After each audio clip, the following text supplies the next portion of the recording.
friends, Mrs. McBride here, coming to you straight from my kitchen table. What we're talking about today is forces and Newton's laws. So up until now, we've talked a lot about movement and how things move, and we've talked about describing that motion using words, using graphs, and using math.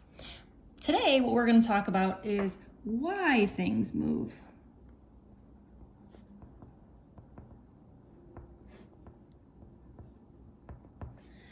Okay, so if you think about it, if you take something like these Post-it notes, what makes them move?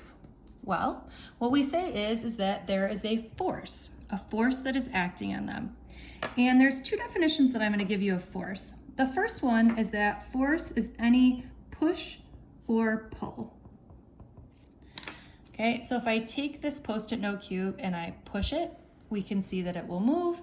And if I pull it, we will also see that it will move, okay? More specifically, a force is an interaction between objects.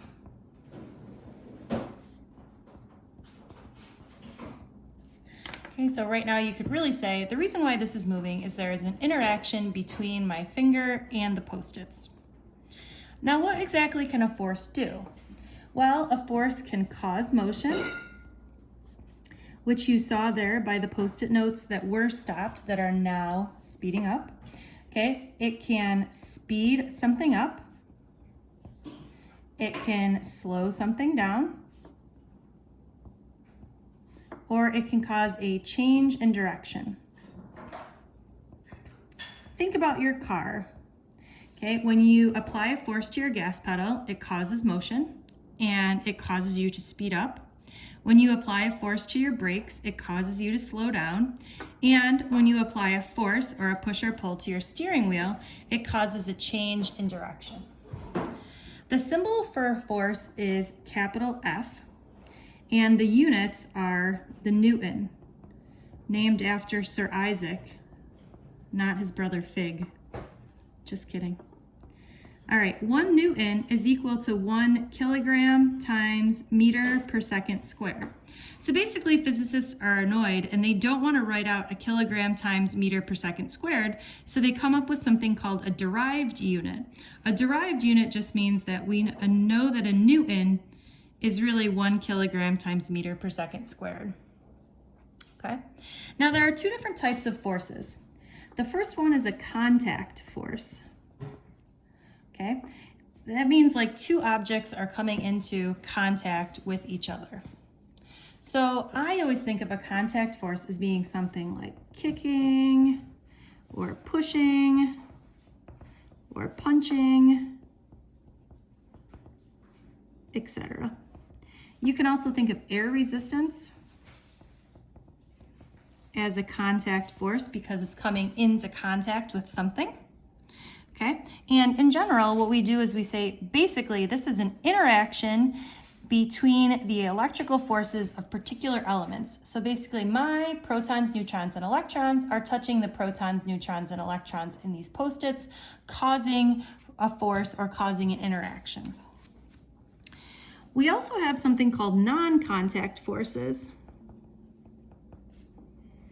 Okay, or I like to call these action at a distance. And these non-contact forces are basically, they're applying a push or a pull without touching. So can you think of any non-contact forces? I can. How about gravity? Gravity acts on you even when you're not touching the earth. Okay, another one would be magnet. So if I take a magnet here and I bring it close to something that will be attracted, we can see that it moves before we're even touching. So there is a non-contact force or action at a distance. All right, can an object exert a force on itself? Can you exert a force on yourself? The answer is no. If we think about what the definition of forces are, is that forces are an interaction between objects, then an object can't exert a force on itself.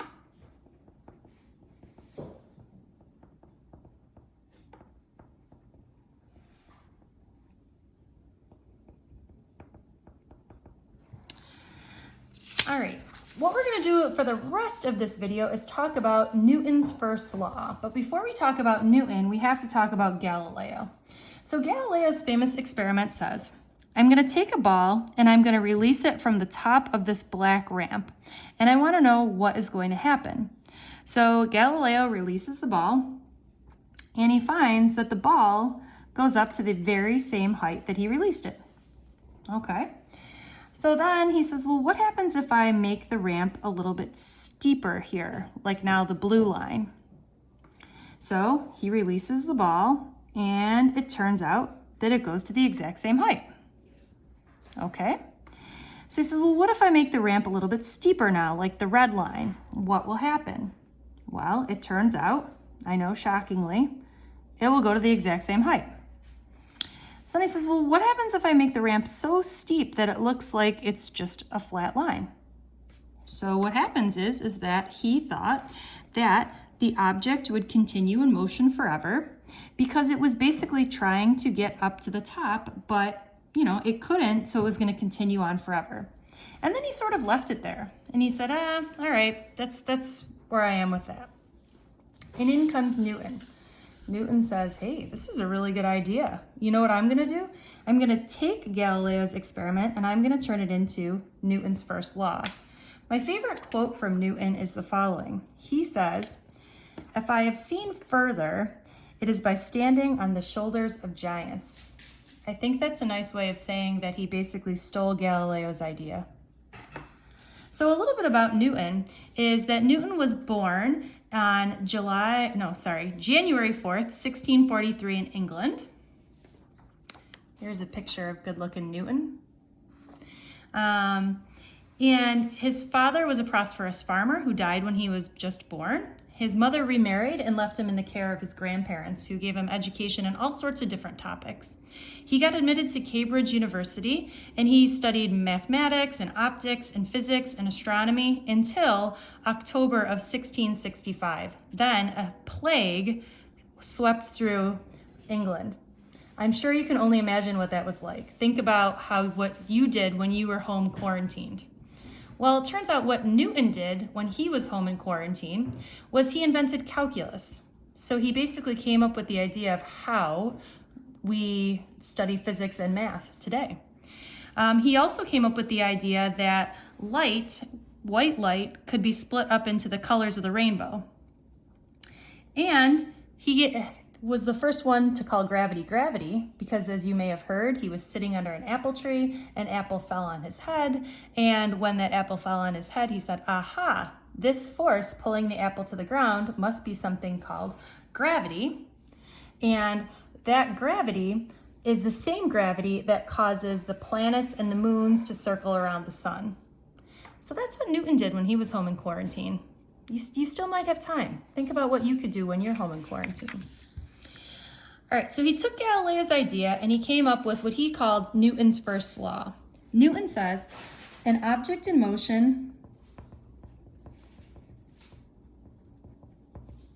stays in motion.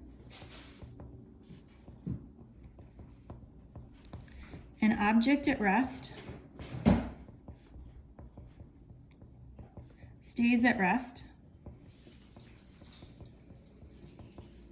unless acted upon by an outside force.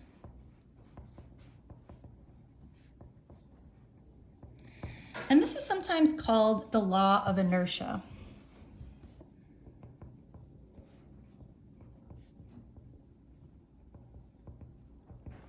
Okay, what is inertia? Inertia is the natural tendency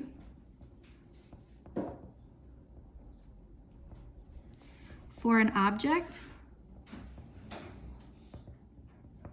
to remain at rest or to remain in motion. So think about something that is hard to get started. It likes to remain at rest and is difficult to stop, okay? It likes to remain in motion. What are you picturing in your head? For me, I'm picturing a dump truck. Okay, it's really large. Okay, it's really slow to get moving, and it takes a really long time for it to get stopped. So what do you think the relationship is between mass and inertia? Well, they are equal. That mass is equal to inertia. If I say to you, hey, you have a lot of inertia, what I'm really doing is I'm calling you fat, right? So inertia means mass. The more mass you have, the more inertia, or the more difficult it is for you to remain at rest or to remain in motion. All right, have a great day, friends.